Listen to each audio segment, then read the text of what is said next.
विकास कुमार। आज हम पढ़ेंगे रीजनिंग के अंदर पढ़ रहे थे क्लॉक और उसका पहला पार्ट कर लिया था। अब पार्ट करेंगे दूसरा, दर्पण प्रतिबिंब। दर्पण प्रतिबिंब से कैसे क्वेश्चन पूछे जाते हैं, क्या होता है दर्पण प्रतिबिंब और जल प्रतिबिंब, उसके बारे में हम चर्चा करेंगे आज। देखो, दर्पण प्रतिबिंब के बारे में थोड़ा बहुत कल भी देखा था और आज दोबारा देखते हैं कि दर्पण प्रतिबिंब और जल प्रतिबिंब क्या होता है। एक तरफ है दर्पण प्रतिबिंब और एक तरफ जल प्रतिबिंब। जल प्रतिबिंब, दर्पण प्रतिबिंब के अंदर कल देखा था कि लेफ्ट और राइट भाग चेंज होता है। दर्पण, जो दर्पण लिया जाता है यहाँ पे वो प्लेन मिरर लिया जाता है। जो दर्पण यहाँ पे यूज में लेते हैं कैसा लेते हैं, प्लेन मिरर, जिसमें लेफ्ट और राइट चेंज होता है। और जल प्रतिबिंब के अंदर जब भी आप तालाब के किनारे जाकर खड़ा होते हो तो अपनी परछाई देखते हो उस तालाब के अंदर, तो आपके पैर ऊपर और सर नीचे दिखाई देता है। यानी इसके अंदर ऊपर और नीचे का भाग चेंज होता है, लेफ्ट और राइट चेंज नहीं होता है। जैसे कल ही देखा था, ऐसे कुछ ए लिखा था और इसको दर्पण के अंदर देखा था तो ये इस प्रकार से कुछ दिखाई दिया था। यानी इसका लेफ्ट भाग राइट में, यानी इसमें दायां भाग बाएं में चेंज हो जाता है, दायां बायां बदलता है। इसके अंदर क्या बदलता है, दायां भाग बाएं में और बायां भाग दाएं में। इसमें दायां और बायां बदलता है। अगर इसकी बात की जाए जल प्रतिबिंब की, जैसे ये है, ए कोई लेटर लिखा और जल के अंदर इसको जब देखना है तो जल प्रतिबिंब में आप देखोगे तो ये इस प्रकार का दिखाई देगा, कुछ इस प्रकार का दिखाई देगा ऐसे। इस ए का अप और डाउन चेंज हुआ है, इस ए के अंदर ऊपर और नीचे का भाग चेंज हुआ है, जबकि लेफ्ट राइट चेंज नहीं हुआ। देखो ये इस साइड है तो इसी साइड है, यानी इसमें ऊपर नीचे का चेंज होता है, ऊपर नीचे का चेंज होता है। ऊपर वाला भाग नीचे और नीचे वाला भाग ऊपर चला जाता है। जब इसकी बात की गई, जैसे क्लॉक के अंदर देखा गया, तो इसके अंदर जो टाइम था, जैसे एक क्लॉक बनाई थी, इसमें 12, 6, 3, 9। जब इसको दर्पण के अंदर देखा गया था तो इसके अंदर जो टाइम था, इसके अंदर जो टाइम था वो चेंज हो गया था। इसमें जो टाइम था वो चेंज हो गया था। जैसे इसमें 3 बजे हैं तो इस घड़ी में कितने बज गए थे, 9 बज गए थे। और इन दोनों का जोड़, इसमें 3 बजे थे और इसमें कितने बज गए, 9 बज गए। और इन दोनों का जोड़ आया था 12। इन दोनों का जोड़ क्या आया था, 12। अगर यहाँ पर मिनट होती है तो इसको चेंज कर देते हैं, हम 11:60 लिख सकते हैं। अगर सेकंड होती है तो हम इसी टाइम को लिख सकते हैं 11:59 और 60 सेकंड। इस प्रकार से चेंज कर देते हैं। जब भी दर्पण प्रतिबिंब की बात हो तो आपको 11:60 या 11:59 60 सेकंड में से घटाना है। अगर जल प्रतिबिंब की बात हो, जल प्रतिबिंब, जैसे एक क्लॉक बनाते हैं, यहाँ पर 12, यहाँ पर 6, 3, 9। जैसे इसमें 9 बज गए, 9 बजे में जब आप इसको जल के अंदर देखोगे, जल प्रतिबिंब इसका देखोगे तो ये घड़ी क्या समय दिखाएगी, ये घड़ी क्या समय दिखाएगी, यहाँ पर 6, 3 और 9। जब आप इसको देखोगे तो ये 12 वाली, ये मिनट वाली सुई नीचे आ जाएगी ऐसे, और घंटे वाली सुई यहीं पे रहेगी। लेफ्ट राइट इसमें चेंज नहीं होता है, इसमें ऊपर और नीचे का भाग चेंज होता है। तो देखो यहाँ पर 9 बजे हुए थे, यहाँ पर हो गए 9:30। इन दोनों का जोड़ करेंगे तो कितना हो जाएगा, 18:30। जब भी जल प्रतिबिंब की बात आए तो आप 18:30 या फिर इसको लिख सकते हैं, अगर मिनट 30 से ज़्यादा है तो इसको लिख सकते हैं 17:90। या तो आप 18:30 में से घटाओ या 17:90 में से घटाओ। ये थी जल प्रतिबिंब की कहानी। अब इस पर क्वेश्चन कैसे आते हैं और कैसे इसको सॉल्व करते हैं वो देखते हैं। जैसे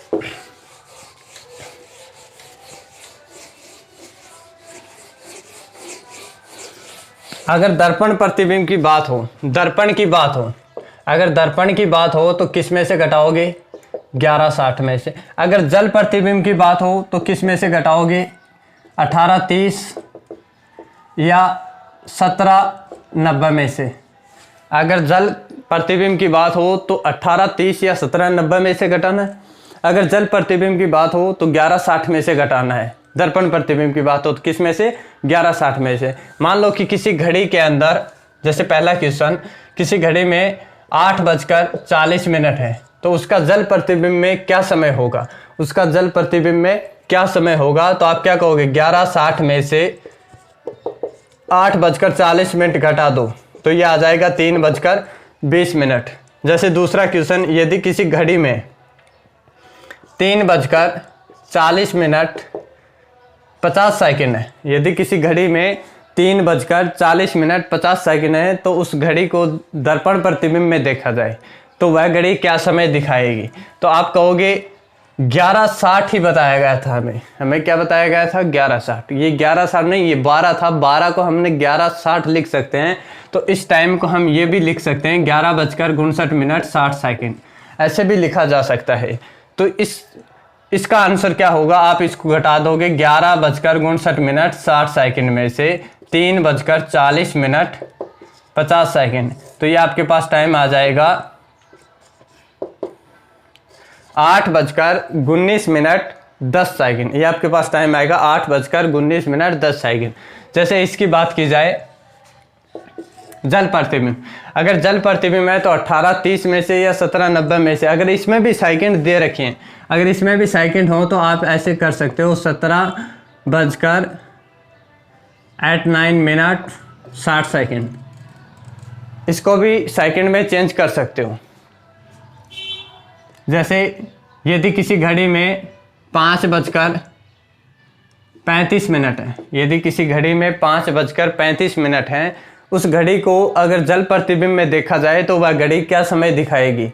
देखो यहाँ पे 30 मिनट से ज़्यादा है 35, तो कौन सा टाइम 17:90 यानी मिनट कितनी है 90। तो यहाँ पे 90 में से 35 आसानी से घटाया जा सकता है। तो आप किस में से घटाओगे 17:90 में से 5:35, यहाँ पर 5 और यहाँ पर भी 5, यहाँ पर 12:55 अगर दूसरा क्वेश्चन लिया जाए 9:25 किसी घड़ी में 25 मिनट है, उसको जल प्रतिबिंब में देखा जाए तो वह घड़ी क्या समय दिखाएगी। तो आप देखोगे 25 मिनट आप 18:30 में से भी आसानी से घटा सकते हो, इसमें से भी घटाओगे तो भी आंसर आएगा, इसमें से घटाओगे तो भी आंसर आएगा। यानी ये सारी एक ही टाइम है, ये तीनों एक ही टाइम है, इसी को अलग अलग रूप में लिखा गया है। आप 18:30 में से आसानी से घटा सकते हो, 9:25 जाएगा तो 9:05। मान लो अगला क्वेश्चन है, जैसे सेकंड दे दे, इसमें जैसे आपको सेकंड दे दी जाए तो आपको क्या करना है। यदि किसी घड़ी में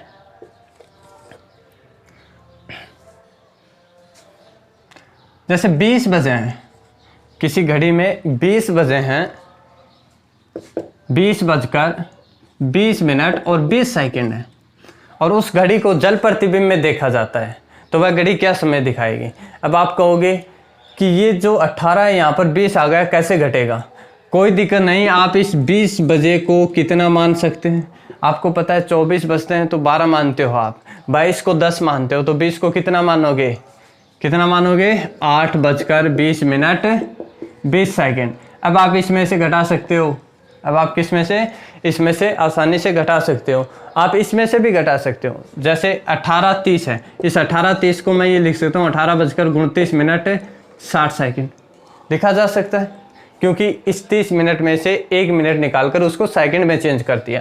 अब आप 8:20 घटाओगे, टाइम आ जाएगा ये 40 सेकंड, और ये आपके पास 9 मिनट, और ये आपके पास 10:09 इसका आंसर हो जाएगा।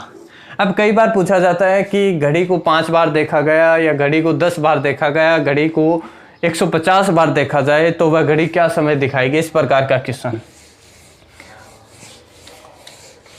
जब भी घड़ी को सम या विषम संख्या में देखा जाए, 150 या तो सम संख्या में देखा जाएगा या विषम संख्या में देखा जाएगा।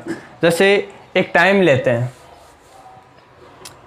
3:40 है, किसी घड़ी के अंदर 3:40 या 3:20 है। इस घड़ी को जब दर्पण की बात की जाए, दर्पण की जब पहली बार दर्पण में देखेंगे तो आप कहोगे 11:60 में से घटाओ, जब 11:60 में से घटाऊंगा तो इसका आंसर आएगा 8:40। अब आपके पास जब पहली बार दर्पण में देखा तो 8:40 समय दिखा रही है। जब दूसरी बार देखोगे तो ये क्या समय दिखाएगी, वापस 8:40 घटाओगे तो वापस 3:20, यानी जैसा समय था वापस वही आ गया। जब तीसरी बार देखोगे तो 3:20 घटाओगे 8:40 वापस चेंज हो गया। जब चौथी बार देखोगे तो वापस टाइम क्या आ जाएगा, 3:20। वापस टाइम क्या आ गया, 3:20। ऐसे ही जल प्रतिबिंब की बात की जाए जल के अंदर, तो जल के अंदर मान लो कि किसी घड़ी में 3:20 है, उसको जल के अंदर देखना है। जब पहली बार जल में देखेंगे तो आप कहोगे 18:30 में से घटा सकते हैं आसानी से 3:20, यहाँ पे 10 और यहाँ पे 15, यहाँ पर 15, तो आप कहोगे कि 15:10, या फिर आप इसको लिख सकते हो 3:10। जब आप ये वाला टाइम लोगे तो गड़बड़ हो जाएगी, वो ऑप्शन पे डिपेंड करेगा। जब इसको सेकंड बार जब देखोगे तो वापस देखो अब कितना 15:10 है, तो 15:10 वापस घटाओगे तो वापस क्या आएगा, 3:20। जो पहले टाइम था वापस वही आ गया। जब तीसरी बार देखोगे 3:20 घटाओगे वापस क्या आ जाएगा, 15:10। कहने का अर्थ ये हुआ कि जब भी किसी घड़ी को जल प्रतिबिंब या दर्पण प्रतिबिंब के अंदर सम संख्या में देखा जाता है तो घड़ी का टाइम नहीं बदलता है, जो टाइम दिया गया है वही टाइम रहता है और वही हमारा आंसर होता है। जब भी घड़ी को जल प्रतिबिंब या दर्पण प्रतिबिंब में सम संख्या में देखा जाता है तो टाइम नहीं बदलता है, और विषम संख्या में देखते हैं तो टाइम बदल जाता है, वो उसके अकॉर्डिंग। जैसे दर्पण में देख रहे हो विषम संख्या में तो 11:60 में से घटाना है, अगर जल में देख रहे हो तो 18, 30, 17, 90 में से घटा देना है। जैसे एक क्वेश्चन की बात करते हैं,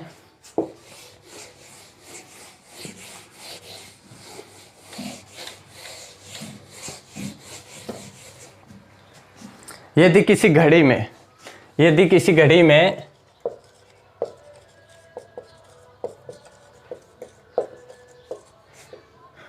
7 या 10:40 है, 10:40 या 10:40 बजे हैं, इस घड़ी को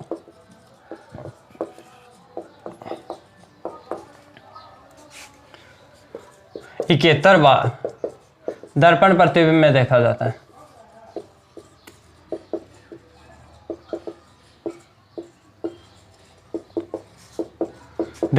है। तो यह घड़ी क्या समय दिखाएगी, तो समय क्या होगा या क्या समय दिखाएगी। देखो 71 बार आप वैसे तो कर नहीं सकते भाई, ऐसे करोगे टाइम लगेगा। आपको पता है कि जब सम संख्या में देखते हैं तो 10:40 का 10:40 रहता है, और विषम संख्या में देखते हैं तो सुविधा अनुसार उसको हम घटा देते हैं। जैसे 71 बार, 71 विषम है तो आपको पता है दर्पण प्रतिबिंब है। ये कौन सा प्रतिबिंब है, दर्पण। तो दर्पण के अंदर 11:60 में से घटाया जाता है, और 11:60 में से कितना टाइम, 10:40। तो क्या समय आ जाएगा, 1:20। क्या समय दिखाएगी, 1:20। मान लो कि दूसरे क्वेश्चन की बात करें और इस 71 की जगह मान लो कि आपको दे दे 150 बार दर्पण प्रतिबिंब में देखा जाता है। यदि किसी घड़ी में 10:40 है और उसको 150 बार दर्पण प्रतिबिंब में देखा जाता है तो क्या समय दिखाएगी। तो आपको देखना है कि 150 समय की विषम समय तो हमारा आंसर यही रहेगा, कोई भी चेंजमेंट नहीं होगा, 10:40 ही हमारा आंसर होगा। अगर मैं बात करूं जल प्रतिबिंब की, मान लो इस दर्पण प्रतिबिंब की जगह जल प्रतिबिंब कर दिया जाए। किसी घड़ी में 10:40 है और इस घड़ी को 51 बार जल प्रतिबिंब में 51 बार जल प्रतिबिंब में देखा जाता है तो ये क्या समय दिखाएगी। अब देखो जल प्रतिबिंब है और संख्या क्या है, विषम है, तो आपको पता है घटेगा। किस में से 18:30 में से घटाऊँ क्या? 18:30 में से नहीं घट सकता क्योंकि मिनट क्या है 40। तो इसको चेंज कर देते हैं, इसको लिख देते हैं 17:90। 17:90। अब आप घटाओगे 10:40 तो क्या समय आ जाएगा? 7:50। तो क्या समय दिखाएगी? 7:50। अगर यहाँ पे होता मान लो कि 50 बार, अगर किसी घड़ी में 10:40 है और इस घड़ी को 50 बार जल प्रतिबिंब में देखा जाता है तो ये घड़ी क्या समय दिखाएगी? तो आपको कुछ नहीं करना, सम है तो टाइम वही रहेगा, 10:40 ही दिखाएगी। ये घड़ी क्या दिखाएगी? 10:40 ही दिखाएगी। अगर हमारा वीडियो पसंद आए तो इसको लाइक कीजिएगा, हमारे यूट्यूब चैनल को सब्सक्राइब कर लीजिएगा।